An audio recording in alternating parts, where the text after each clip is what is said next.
Wagwan, on est en juillet et on se retrouve pour le 30e billet de l'année, c'est parti, let's go! Bon. Comme le score de la France à la Coupe du Monde, le calendrier économique cette semaine, il est inexistant. Mais ça n'empêche qu'il y a quand même une narrative en cours et on va en parler, c'est parti, let's go! Bon, comme tu le sais, ce lundi, à l'heure où je tourne cette vidéo, on n'a aucune annonce économique, donc comme d'habitude, on conjugue le temps, donc les sessions, les horaires clés, les macros, avec les structures de marché higher time frame pour trouver des setups high probability, et ça c'est le simple time and price. Mardi, même consigne que pour lundi, mercredi, même consigne que pour lundi et mardi, jeudi, la seule annonce économique qu'on aura de la semaine, vendredi, comme le reste de la semaine, on n'a aucune annonce économique. On a des petites choses à noter pour comprendre la narrative et le climat actuel sur le Nasdaq. Les chiffres du CPI et du PPI ont rassuré le marché la semaine dernière, mais le pétrole est reparti à la hausse, ce qui pourrait relancer des craintes d'inflation et repousser des futures baisses de taux. Des taux plus élevés restent généralement moins favorables pour le Nasdaq. Et en plus de ça, Kevin Warsh, dans ses deux allocations de la semaine dernière, il a répété qu'il voulait s'appuyer sur les prochaines données économiques avant de prendre une décision sur les taux. Le marché attend maintenant des actes concrets plutôt que des discours qui veulent tout et rien dire. Et surtout, pas de décision. Et donc, tu l'auras compris, cette semaine, on n'a pas des news drivers qui vont vraiment diriger le prix, on a plutôt des niveaux clés à surveiller, mais les main events de cette semaine, ce sera ce mercredi et ce jeudi. On a le début des résultats du deuxième trimestre, même si on est au troisième trimestre, on a le début des résultats du deuxième trimestre concernant les grosses entreprises qui constituent le Nasdaq comme Tesla, Alphabet, Intel ou IMB. Donc maintenant que ça c'est dit, c'est parti pour les niveaux clés higher time frame, let's go!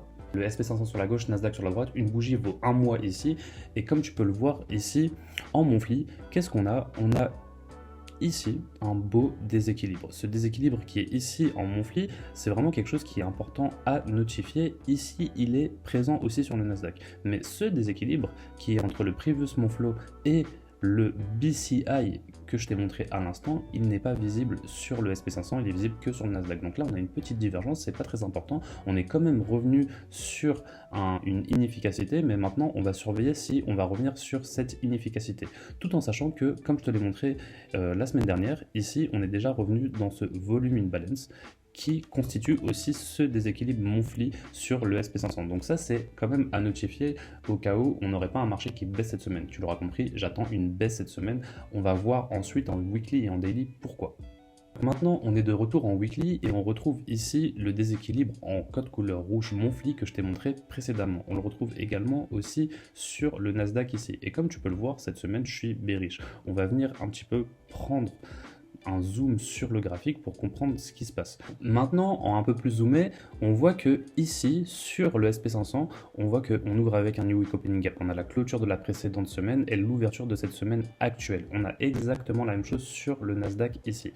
En plus de ça, sur le SP500, quand on regarde la bougie de la semaine dernière et la précédente, on voit que la bougie de la semaine dernière, qu'est-ce qu'elle a fait? Elle a pris le haut de la bougie précédente, donc la bougie de début juillet. Et ici, on a une SMT avec le Nasdaq. Donc on a une belle divergence. On voit que le Nasdaq, lui, il n'a pas réussi à prendre le haut ici de sa bougie précédente de début juillet. Qu'est-ce que ça nous montre? Ça nous montre que le Nasdaq, il est plus faible. Il n'a pas eu besoin de prendre le haut de la bougie précédente pour descendre. En plus de ça, le Nasdaq ici, on voit qu'il est bien plus bas. On voit aussi ici, quand on regarde ce niveau ici, il a déjà été pris. Ce niveau ici, c'est quoi? C'est le niveau de Previous Monthly. Ce Previous Monthly, il n'a pas encore été pris ici sur le SP500. Et donc, ça pourrait être une belle target, fin de target pour ce mois-ci ou début du mois prochain parce qu'on arrive sur la fin du mois de juillet bientôt. Maintenant que ça c'est dit, on va aller voir pourquoi j'ai des niveaux ici qui m'intéressent. Déjà, une première chose qu'on pourrait faire, c'est que on va venir dézoomer et on va venir ici ajouter les 25 et 50% de notre déséquilibre monthly. Donc le déséquilibre monthly que je t'ai montré tout à l'heure. Ici. Maintenant, on va passer en weekly pour que tu revoies ça et on va passer maintenant en daily. En daily, ici, on a un price action plutôt intéressant depuis la divergence qu'on a eue la semaine dernière. Déjà, avant de parler de cette divergence de la semaine dernière, je t'avais parlé d'un niveau important il y a déjà quelques semaines. Ce niveau important, c'est quoi? C'est ce niveau ici. Je t'avais dit que si on ne clôturait pas en daily au-dessus, on s'attendrait à devenir baissier. C'est ce qu'on a eu toute la semaine. Ce niveau, il a bien résisté. On a fait le haut de la semaine dernière ici et on est descendu tout le reste de la semaine. Maintenant, le niveau qui va venir m'intéresser, c'est cet ancien ancien niveau. Cet ancien niveau, on veut une clôture en dessous pour pouvoir continuer à accélérer vers les prochains objectifs. Les prochains objectifs ici, c'est lesquels? C'est simplement les objectifs des niveaux clés. Et je m'attends vraiment à avoir ce type de price action. Donc là, il faut bien que tu comprennes que ce que je suis en train de te montrer, c'est notre AMD qu'on va avoir cette semaine. Je m'attends à avoir un buy to sell. Et notre sell, il va arriver ici.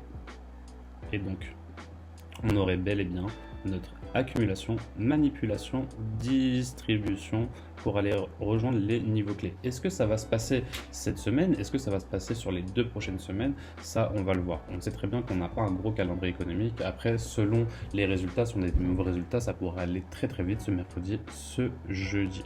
Maintenant, pourquoi ici j'ai des niveaux qui m'intéressent aussi? Ici, j'ai une target qui est intermédiaire, c'est ce déséquilibre ici. On a un beau déséquilibre ici quand on intègre les volume imbalance qui correspond à la 2 et 2.5 standard deviation ici. Et donc ce niveau que je suis en train de te montrer actuellement, on le retrouve également sur le SP500. Et donc si je te montre exactement le même niveau sur le SP500, il va être ici. Et on voit que toute cette hausse qu'on a eue sur le SP500, elle a démarré depuis ce déséquilibre. Donc forcément, ce déséquilibre plus cette liquidité, donc sous ce lot, ça va être très très important. Et ici, ça correspond au 30 avril 2026. Ici, quand on regarde le temps, ça correspond au 30 avril 2026 également. Maintenant que ça c'est dit, on vient de faire le 30e billet de l'année. On se retrouve pour le 31e billet. C'était Yes Indeed. Allez, je te souhaite une très bonne semaine de trading. Ciao, ciao, ciao.